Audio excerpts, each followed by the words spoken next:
Ya.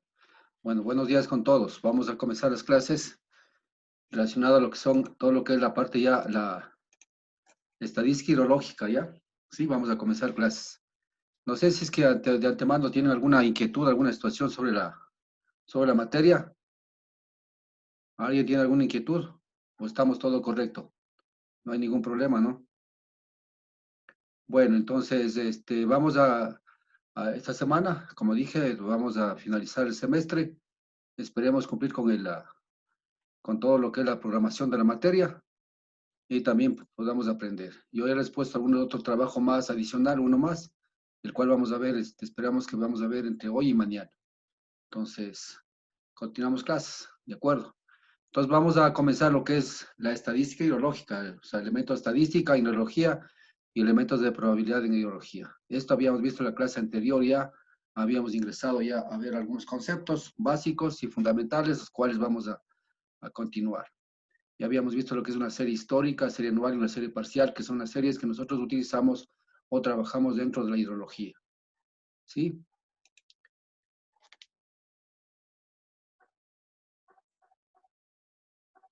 Listo.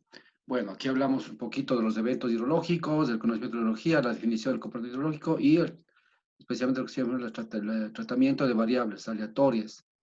Sí, habíamos dicho que en la hidrología siempre trabajamos con elementos, especialmente lo que son aleatorios, eh, que nosotros no conocemos prácticamente el comportamiento de ellos, pero al final ciertos elementos podemos trabajar a través de la estadística y otros elementos prácticamente no son pronosticables, ¿no?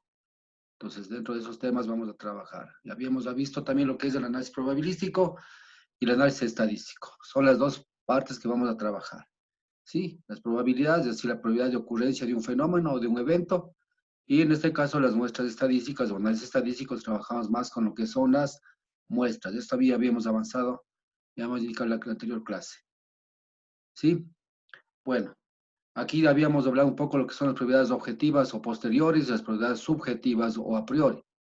Las posteriores dependen especialmente de lo que es la información. En este caso, nosotros utilizamos, por ejemplo, información de precipitaciones diarias, precipitaciones mensuales, temperaturas, caudales diarios, caudales medios mensuales, etcétera, etcétera. ¿Sí? Para lo que son probabilidades objetivas o posteriores. En función de esto, nosotros podemos definir la probabilidad de ocurrencia de un fenómeno en función de la estadística que tengamos acá. Y luego la probabilidad en cambios subjetivas, habíamos dicho que son suposiciones o conjeturas de las personas que han vivido a un cierto sector y que ellos conocen específicamente la ocurrencia de un fenómeno. Por ejemplo, si alguien vive cerca de un río, más de 40, 50 años, ellos saben específicamente el río en qué temporadas crece y los niveles probables que llegan a los niveles de crecida. Entonces, estos niveles de crecida nos ayudan muchísimo para nuestras probabilidades, en este caso objetivas, para corroborar ciertos fenómenos que se dan en la cuenca y poder ver si es que nuestra modelación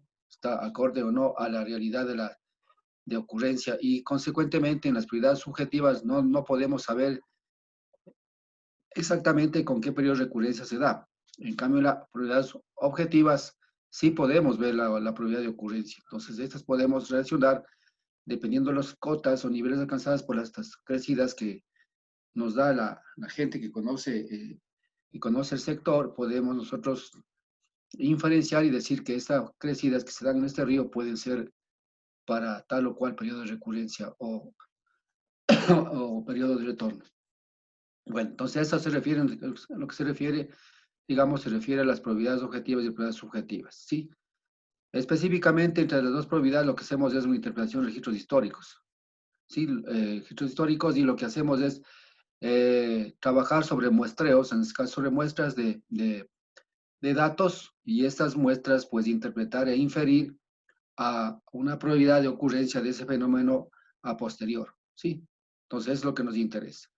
Bueno, para eso nosotros también utilizamos lo que es el análisis de la frecuencia, ¿no es cierto? La frecuencia en este caso, sí, análisis también de la frecuencia. Para esto inicialmente podemos ver eh, dos conceptos fundamentales, cuáles son la parte del análisis descriptivo y lo que es la inferencia. Descriptivo no es más que en este caso dice que se realiza sin ninguna referencia a su población. Sí, se calculan propiedades estadísticas de aplicación, métodos estadísticos, poca adición o poco riesgo. Es decir, aquí lo único que se escribe son las características, en este caso, de la información que se tiene respecto a tal o cual tipo de dato, simplemente. Podemos sacar nuestra media estadística, esas cosas, ¿sí? Entonces, por ejemplo, sacamos la media aritmética, la desviación estándar, el coeficiente de asimetría, podemos sacar. Y simplemente eso podemos decir que la media es comportamiento de tal parámetro es tanto, la desviación estándar es tanto, y así sucesivamente. En cambio, en cuanto se refiere a la inferencia, se analiza la muestra para inferir las propiedades de la población. ¿Qué quiere decir con esto? Nosotros tenemos que tomar de la gran población que vimos anteriormente, es decir, de este gráfico de aquí, de este gráfico, de esta gran población, tomar lo que son en los casos las muestras o los eventos. Entonces, cuando nosotros tomamos las muestras de los eventos, lo que nos interesa es, en función de las propiedades de estas muestras o de estos eventos, inferir el comportamiento de la población. Es lo que está diciendo acá, en lo que se refiere en este caso a la parte descriptiva y la parte de lo que es la inferencia. Sí, aquí dice, lo cual ayuda a derivar características probabilísticas, implica mucho riesgo. ¿Qué quiere decir con esto?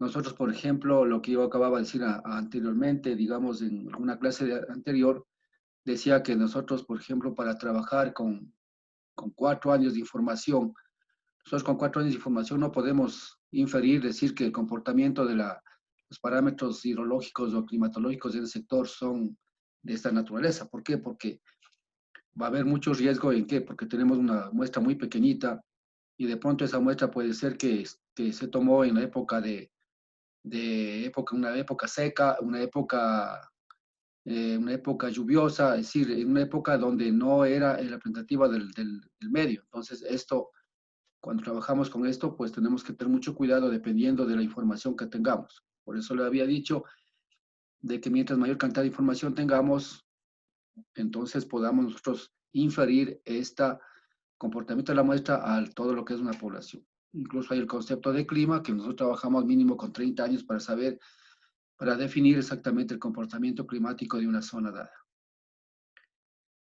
Muy bien, vamos a ver, lo que es la interpretación de observaciones. Aquí hablamos, para esto nosotros en la inferencia, primero lo que hacemos es interpretar las observaciones, quiere decir es interpretar la información que tenemos, ¿sí?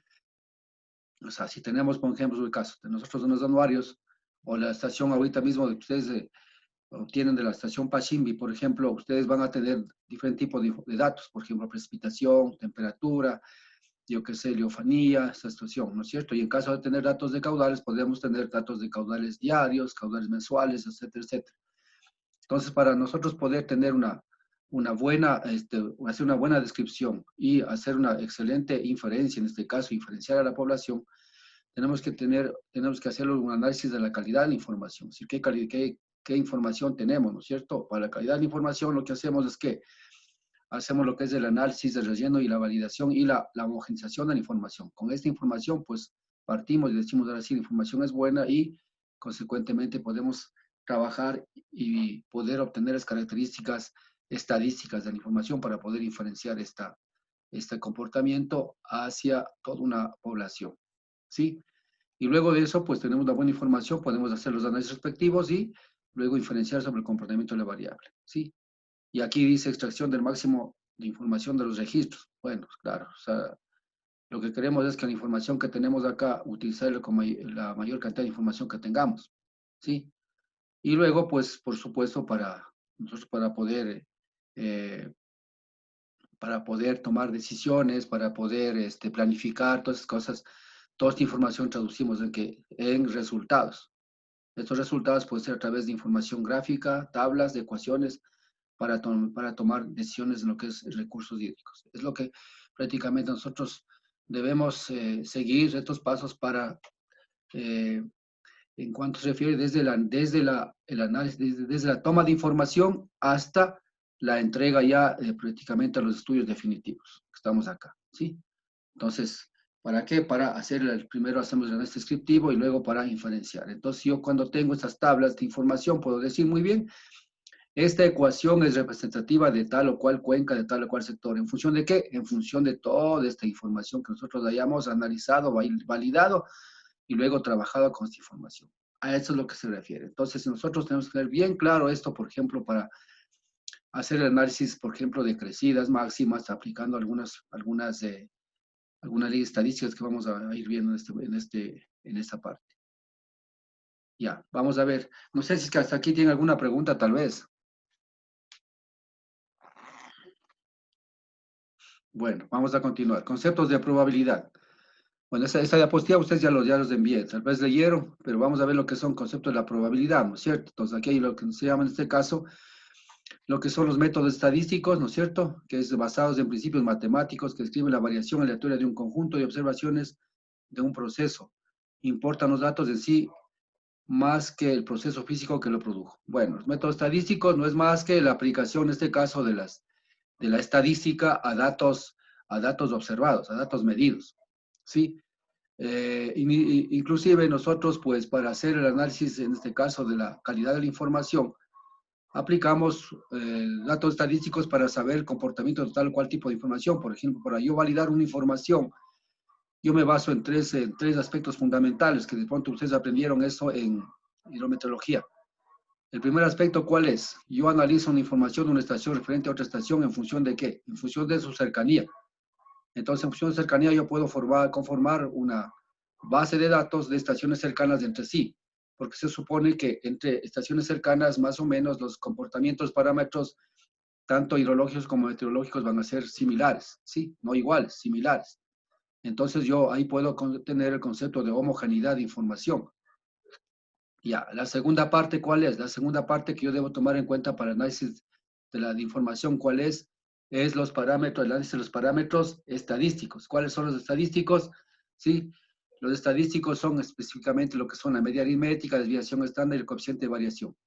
Entonces, con estos tres datos yo puedo comparar la media aritmética de una estación frente a otra estación si son semejantes, no digo iguales. Yo no digo que la media de la estación A va a ser igual a la media de la estación B, sino similares quiere decir que si yo tengo aquí 20.2, acá tendré 22.3, estoy hablando de una media similar, ¿no es cierto? Semejante.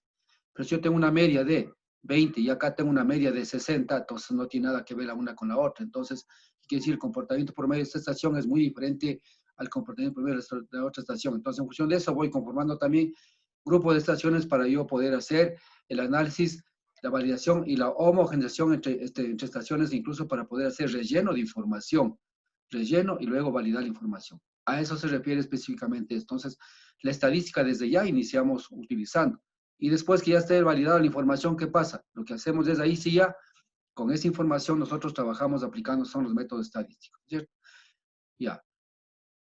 Seguimos, ¿no es cierto? Entonces aquí, por ejemplo, hablamos de una variable aleatoria X descrita en una distribución de probabilidad, ¿no es cierto? Específica. Bueno, aquí hablamos específicamente de una variable aleatoria que es en este caso la XY, que sería, ¿no es cierto? XY, que son, las X simplemente son la variable, en este caso, que está dentro de, digamos, de una muestra, ¿no es cierto?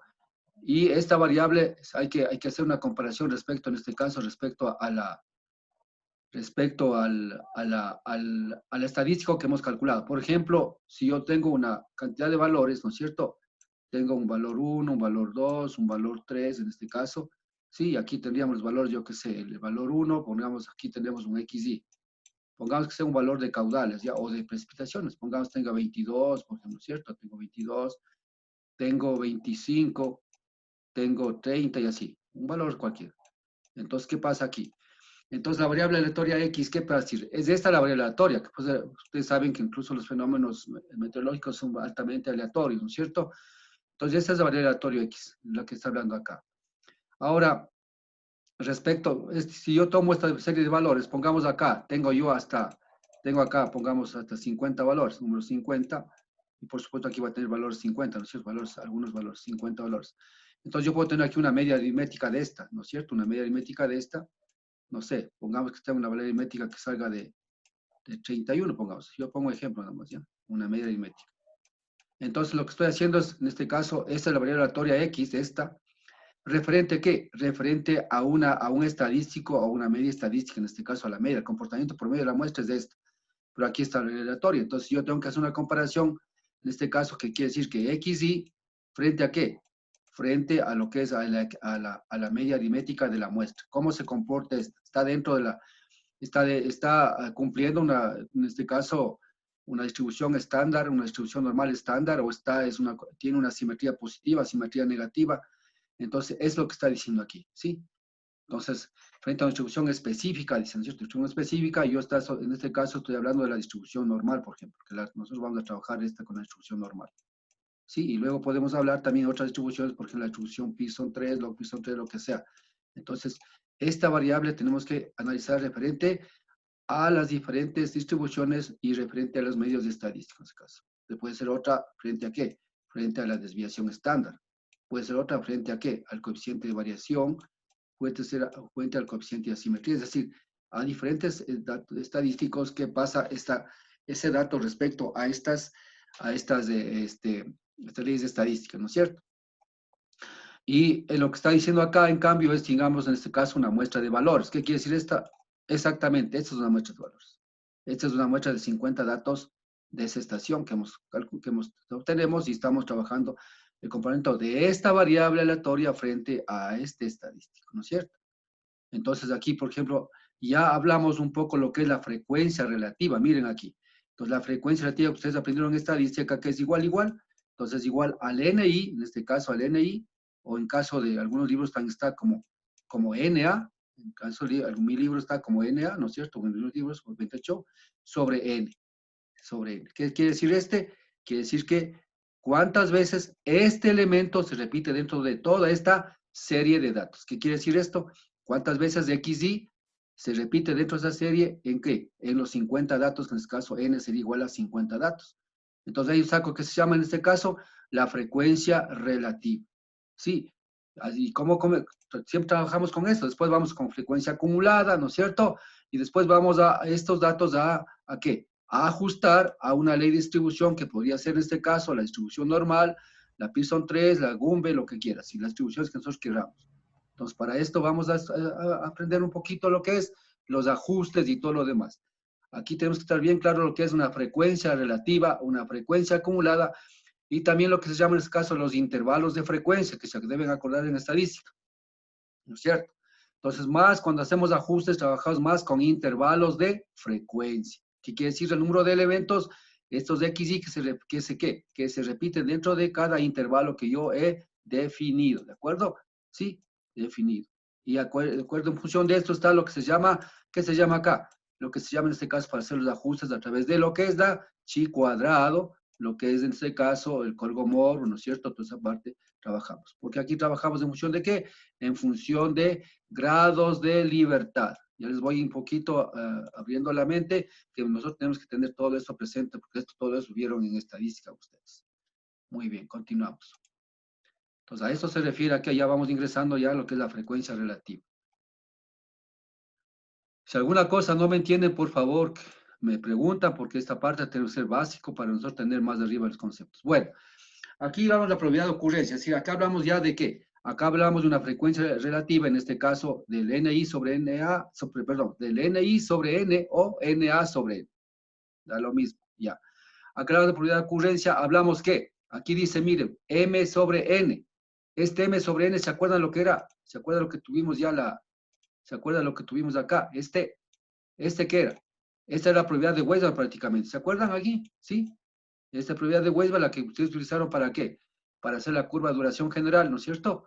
Que era M sobre N. ¿De acuerdo? Aquí dijimos. ¿Sí? M sobre N. Y para quitar el sesgo, lo que ponían los autores, que era? Probabilidad va a ser igual a M sobre N más 1. Es lo que hacían los autores. Lo que hace el autor y que nosotros trabajamos, Weisbach. La fórmula californiana, es esta exactamente. Que es esta, directamente, que es una parte estadística, ¿no es cierto? Entonces, es lo que está haciendo aquí. Simplemente acá lo que hacemos es, miren, esa es la relación. Yo tengo esta relación también. En este caso que había acá, NA sobre N. Es la que nosotros vamos a utilizar. Pero esta también utilizamos ¿cuándo? Cuando nosotros hacemos un análisis, en este caso, gráfico, o a su vez también cuando trabajamos con lo que es, en este caso, M sobre N, que era cuando M ordenamos de mayor, en este caso de mayor a menor, ¿se acuerdan ustedes? A menor. Y nosotros hacíamos de menor a mayor, ordenamos los datos. Sí, esta era, ¿qué era?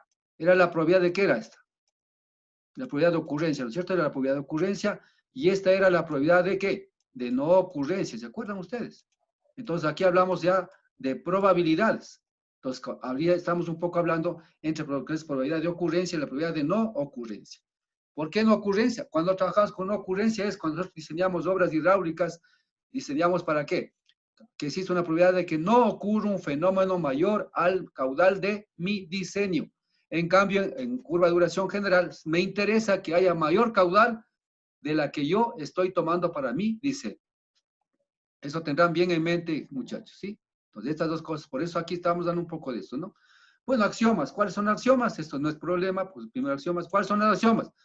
La probabilidad va a estar siempre entre ¿qué? Entre 0 y 1. Es decir, en este caso, de 0 al 100%. Porque nosotros tenemos probabilidades de hasta 90%, 95%. Eso es lo que quiere decir. ¿Sí? Entonces, la probabilidad va a estar siempre entre 0 y 1, ¿cierto? Entonces, aquí la suma, la probabilidad de un evento cierto, ¿cuál será? Entonces, la idea de I a la 1 hasta F, ¿qué? 1. O sea, en la conclusión es 1 acá. O 100%. ¿Sí? Ya. Entonces aquí tenemos el caso, esto vamos a trabajar muchísimo, acordarás en esto. Este rango tiene que trabajar siempre lo que es las probabilidades, va de 0 a 1 o de 0 al 100%. Y lo máximo de la probabilidad, ¿cuál sería? Lo máximo sería en este caso 1. En conclusión vamos a ver también que la sumatoria de probabilidades de todos los eventos van a ser igual a 1. Así de sencillo, ¿no es cierto? Ya. Aquí, por ejemplo, si nosotros analizamos dos eventos, evento 1 y evento 2, o sea, X1, X2, son independientes y mutuamente excluyentes. Entonces, si ustedes toman este valor, ¿no es cierto? Dice que la probabilidad de 1, unión con el evento 2 va a ser igual a ¿qué? A la probabilidad de ¿qué? Del evento 1 más la probabilidad del evento 2.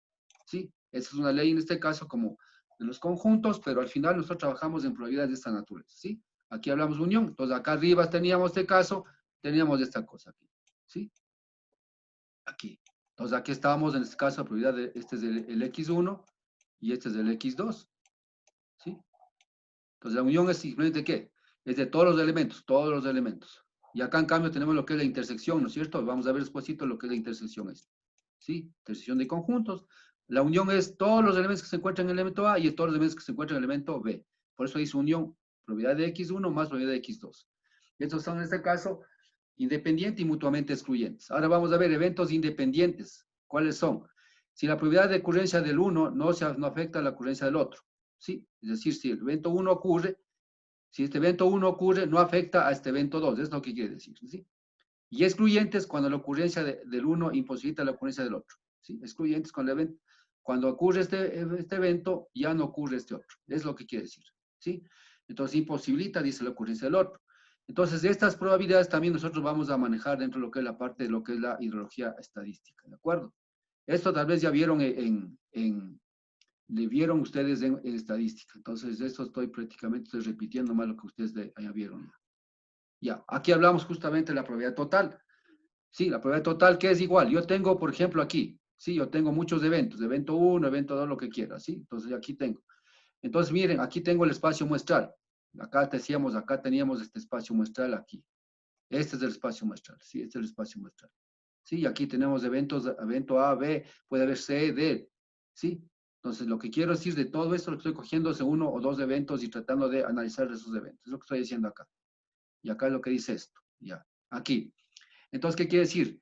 La probabilidad total a qué es igual, en este caso, la probabilidad de A más la probabilidad de B más la probabilidad de todo lo que quiera más la probabilidad de AM es igual a 1. Es decir, la sumatoria de las probabilidades de todos los eventos va a ser máximo igual a 1 o al 100%. Eso se llama el teorema de la probabilidad total también, ¿sí? Aquí está, ¿no es cierto? Entonces, respecto en este caso a la probabilidad total. Bueno, aquí un poco hay que ver el espacio muestral es M, ¿no? M es número de eventos, todas esas cosas. Sí, eso es más fácil.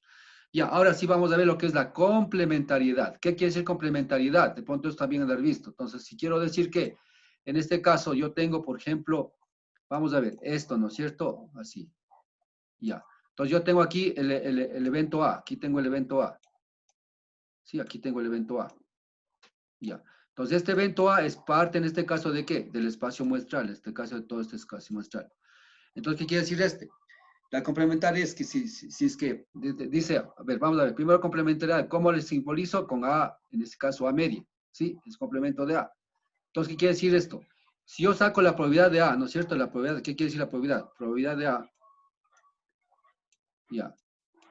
La probabilidad de A, esto es igual a un valor, ya, vamos a ver, o sea, esto es un valor cualquiera, ¿no es cierto? Probabilidad de A, ya. Entonces, ¿qué quiere decir esto? Si yo tomo este evento y le saco de aquí la probabilidad, o sea, todos los elementos que están dentro de mi evento A, entonces la probabilidad complementaria, ¿qué va a ser? Igual a todo este espacio muestral. ¿Qué era el espacio muestral? La que era de total, al final, esto era igual a 1, ¿no es cierto? Va a ser igual a 1. Menos la probabilidad de A, entonces va a ser, en este caso, 1 menos la probabilidad de A, ¿qué es igual? La probabilidad de A. Sí, o sea, el total, ¿no es cierto? El total menos la probabilidad de A, ¿qué va a ser igual? A la probabilidad complementaria, en este caso que se llama la probabilidad complementaria de A. Lo que le falta aquí, así nada más. Es lo que está diciendo. O sea, el resto al 1, el resto al total menos la probabilidad de A, me sale la probabilidad complementaria de A. Ya, entonces este es un concepto muy básico y fundamental que vamos a trabajar especialmente en lo que son, ¿qué? Para probabilidades de ocurrencia y probabilidades de no ocurrencia, ¿sí? Y especialmente lo que es cuando es distribución normal. Si ustedes se acuerdan, distribución normal, para sacar el área bajo la curva, ¿se acuerdan ustedes? Bajo la curva, nosotros tenemos, pues esta es la distribución normal, ¿no es cierto? Esta es la distribución normal, ¿sí? Entonces, ¿qué decimos acá? Aquí, a partir de esto, aquí es 0. Y acá es menos 1, menos 2, así. O sea, al final viene desde menos de infinito, ¿a dónde? Hasta más de infinito, así de sencillo, ¿sí? Entonces, con las tablas por lo general, claro que hay tablas también para negativos, pero por lo general las tablas vienen para qué? Solamente para la parte positiva de la distribución normal, solo para esa parte, positiva.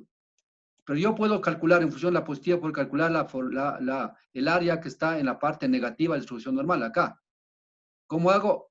Aplicando lo que es la distribución normal. Digamos, aplicando lo que es la propiedad complementaria, perdón.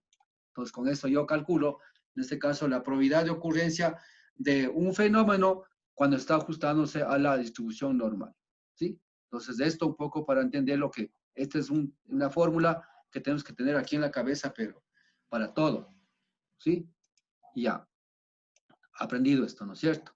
Falta 10 minutos, igual regresamos. Descansamos 5 minutos y regresamos para que no nos cansemos, ¿de acuerdo?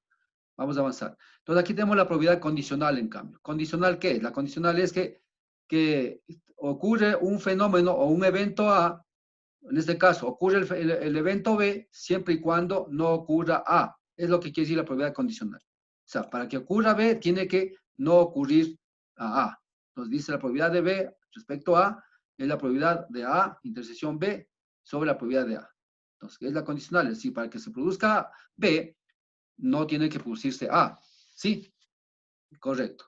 Entonces, ahora, si A y B son independientes, entonces aquí los eventos, en cambio, aquí son independientes. Entonces, esta probabilidad también a veces nosotros utilizamos en análisis estadístico, que es la parte hidrológica, ¿no? Sí, lo utilizamos. Y los eventos independientes, en cambio, en este caso, la probabilidad de B, A es la probabilidad de B, en este caso vamos aquí, ¿no es cierto? Entonces, tenemos esta formulita, ¿no es cierto? La probabilidad de A, de A y B es igual a la probabilidad de A por multiplicar por la probabilidad de B. Entonces, nosotros utilizamos estas fórmulas para poder trabajar lo que es el análisis de probabilidades con eventos hidrológicos, específicamente lo que nosotros vamos a hablar, ¿sí?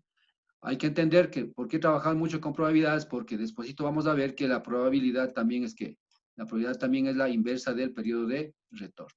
Entonces, por lo general, nosotros trabajamos, vea, el periodo de retorno y la probabilidad son dos elementos que se encuentran ligados.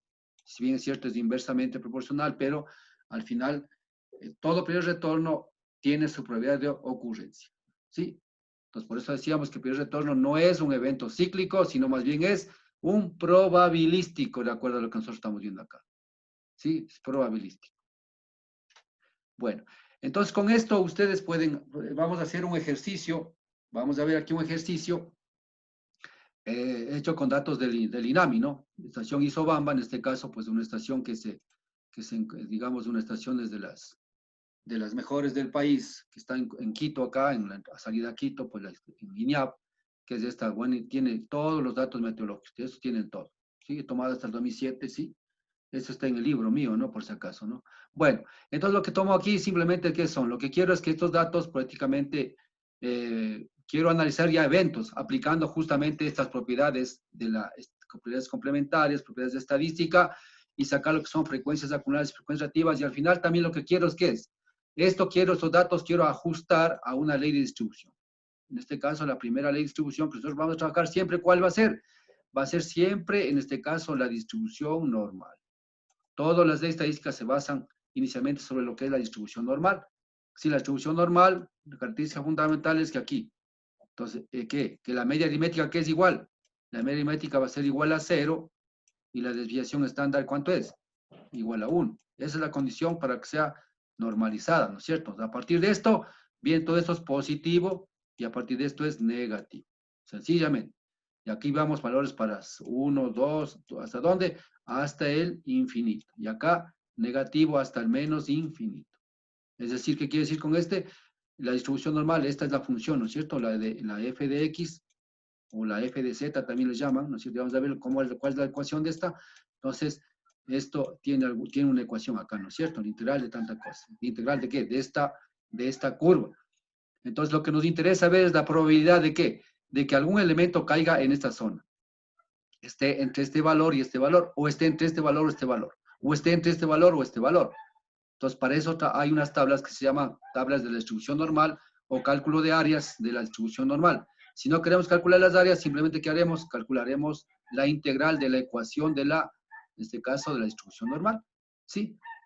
Hay que entender que esta curva es asintótica en el eje de las X. ¿Sí? Por eso va hasta menos infinito más infinito.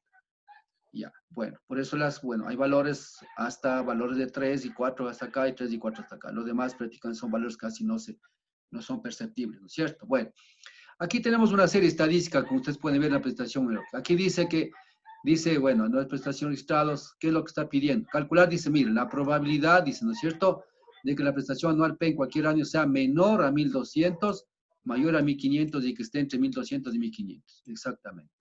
Sí, la probabilidad. Entonces, vamos a ver cómo calculamos. En conclusión, lo que dice, ¿cuántos números de datos tenemos? Tenemos 46 datos. Ya. Entonces, acá hablamos, la probabilidad dice 1.200. Entonces, aquí hablamos, supongamos que el evento A, mire, precipitación es 1.200. Y el evento B, precipitación es mayor a 1.500. Entonces, queremos calcular esto, a ver cómo nos va, ¿no es cierto? Vamos a continuar. Ya, continuamos. Acá, entonces, aquí lo que hacemos acá. Entonces, como dice acá, menor a 1.200, ¿qué hacemos nosotros? Tomamos la tabla estadística y vemos y hacemos contar a la computadora, decimos, por favor, cuénteme los elementos que se encuentran menor a 1.200, aquí. ¿Sí? Hacen el estadístico y menor a 1.200. ¿Cuánto ha habido? La probabilidad de antes, en ese caso, ha habido 10. Y la mayor a ¿qué? Mayor a 1.500 ha habido 20. Entonces, la probabilidad de esto en esta serie, la probabilidad cuál ha sido, en este caso, 21.7%, 43.5%. Ese es el caso de la probabilidad de A y la probabilidad de B. ¿Sí? Y la probabilidad dice que esté entre estos valores, ¿cuál es la de 34.8%? Es decir, en este caso hablamos de qué. Miren, aquí hablamos de la propiedad complementaria. 1 menos la probabilidad de estos dos. ¿Sí? Es lo que está diciendo. 1 menos, en este caso, ¿se acuerdan ustedes? Decía 1 menos la probabilidad de A. Sí, 1 menos la probabilidad de A. Es lo que decía. Entonces, al final lo que dice es la propiedad. Aquí está hablando de la propiedad de complementaria, en este caso, de A. ¿Sí? Estamos hablando de esto. Ya, esto es igual. Entonces, esto es lo que estamos ahorita hablando aquí. Quieto, quieto, quieto. Estoy en clase, por favor, hijo. Ya, sí. Entonces, está hablando de la propiedad complementaria. Y en función de eso sacamos. Entonces, no es más que aquí ver el número de datos que se encuentran en la serie para el número de datos. Aquí están los datos 46, 46. ¿Cuántos datos están? 10. Y sacamos, en este caso, la probabilidad. Claro, aquí está 0.21, pero yo multiplico por 100, pues al final es 21.7, 43.5. Y la diferencia sería 34.8 aplicando lo que es la propiedad complementaria. Entonces ya hemos aplicado aquí lo que es la propiedad complementaria y sacamos ya las probabilidades que se pueden dar en este caso de tal o cual fenómeno, ¿sí? Y en función de esto, ustedes saben, por ejemplo, el mismo INAMI tiene toda esta estadística ya, si tiene probabilidades de ocurrencia de datos de lluvia que pueden darse o no en una estación dada. Ya. Hasta aquí tenemos esto, ¿no es cierto? Vamos a continuar. Luego vamos en este caso, lo que se llama en este caso, lo que es las funciones de probabilidad y de frecuencia, ¿sí? Entonces, para esto, ¿qué primero tenemos que saber? Hacer lo que es un histograma, ¿sí? Un histograma. ¿Qué es un histograma? No es más que el historial de todo lo que es en este caso, precipitaciones o caudales en el tiempo. Eso es un histograma. Histograma de frecuencia, digamos, en el tiempo, ¿no es cierto? La frecuencia. Pero al hablar de un histograma, hay dos clases de histogramas, ¿no es cierto? Por ejemplo, el histograma, que es simplemente, ¿cuál era el histograma? El histograma nosotros que decíamos que era, ¿qué? Nosotros teníamos, por ejemplo, acá, Acá sí ven, ¿no es cierto? Acá. Entonces yo puedo tener este histograma también. ¿Sí? Y se muestra lo que pasa entonces acá decíamos que teníamos el tiempo y acá tenemos la precipitación. ¿Sí? Ya. A su vez que cuando nosotros decimos este va, cada hora, pongamos, si es que no tengo este valor, estos valores, cada hora, van cada hora, 1, 2, 3 horas, llamamos, si se transforma en lo que es un hietograma. Entonces, ¿hietograma de qué? Hietograma de una hora, porque es cada hora. Acá es un histograma, es decir, cómo se presentó la lluvia nada más. Acá, en cambio, hablamos de qué? De histograma de frecuencias. ¿Qué quiere decir frecuencias? De estas frecuencias que nosotros hemos calculado aquí. De esas frecuencias de aquí. De estas frecuencias. De estas. ¿Sí? Entonces, las frecuencias. Entonces, nosotros las frecuencias quiere decir cuántos datos existe, yo qué sé, cuántos datos de 1236.2 se repiten dentro de una serie. Es lo que quiere decir la frecuencia. Entonces, yo que sé frecuencia en este caso estamos hablando de la frecuencia, ¿qué? La frecuencia relativa, que es esta, ¿no es cierto? El NI sobre N. Nosotros dijimos en este caso que también Dios decía que era igual a NA sobre N. NA sobre N quedaba lo mismo, ¿no es cierto? Sobre N, porque eso yo tengo, es que en el caso de mi libro tengo N sobre N, da lo mismo. Entonces lo que quiero hacer ahora sí, ¿qué es lo que pasa? Quiero sacar lo que es, en este caso, hacer un histograma de frecuencias, que en este caso se llama, es decir, miren ustedes, ¿qué quiere decir? La precipitación en milímetros, en este caso aquí está en centímetros, un valor que es, digamos, un ejemplo nada más simplemente, ¿sí? Entonces la frecuencia, en este caso, de cuántos elementos se introdujo dentro de una serie, ¿frente a qué? Frente al número de valores, es decir, entre 0 y 5, ¿cuántos se dio? ¿Cuántas veces se repitió? Entre 5 y 100, ¿cuántos valores se repitió? Y entre tal y tal. Entonces, es lo que quiere decir en este caso el histograma de frecuencias. ¿Qué quiere decir esto? Aquí ya estamos introduciendo lo que es el intervalo. El intervalo. ¿Se acuerdan ustedes de análisis matemático? Lo que son el intervalo. ¿Sí? Entonces, tenemos intervalos de frecuencia.